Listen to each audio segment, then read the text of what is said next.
బాగా ఇష్టం అన్నమాట. ఎందుకంటే దేవాదేవుడు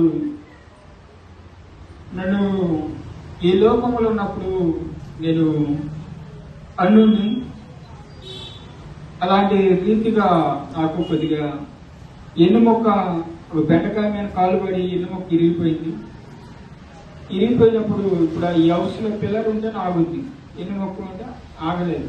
అలాగనే ఏ వైద్యులు ఏ మనుషులు కూడా వదిలేశారు ఇక బతకరనేసి నాకు 1 బట్టల్లోని 2 బట్టల్లోని బీడింగ్ అయిపోతా ఉంటుంది.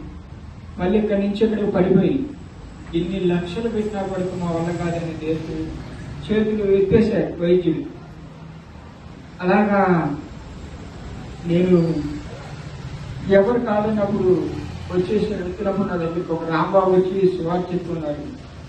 వీళ్ళకి ఇంతే 2 కులాలకు సంబంధించిన వాళ్ళు అనేసి బైబిల్ కూడా చెప్పేశాను. తర్వాత నేను సరిపోతున్నట్టుగా దేవుడు చూపెట్టి ఉన్నాడు. తర్వాత నా మంచి గురించి నేను రిసీవ్ చేసుకున్నప్పుడు నేను తెల్ల బట్టలు వేసుకొని పరిశీలన చేస్తున్న దేవుడు చూపెట్టి ఉన్నాడు. ఎందుకంటే నాకు ఒక గాయం పడిపోయేసి మొత్తం తినేసినప్పుడు కూడా ఇక ఎవరు లేరన్నారు. ఎందుకంటే నన్ను సాపులో కూడా చుట్టూ ఉన్నాడు బతకరని. దేవుడు నా పేరు లాజర్ అని పేరు పెట్టి పిలిచి ఉన్నాడు. నేను ఇదే మాట కిష్లాంగ్లో ఉన్నాను. పెజ్జనపేట ప్రకాశ్ పాల్స్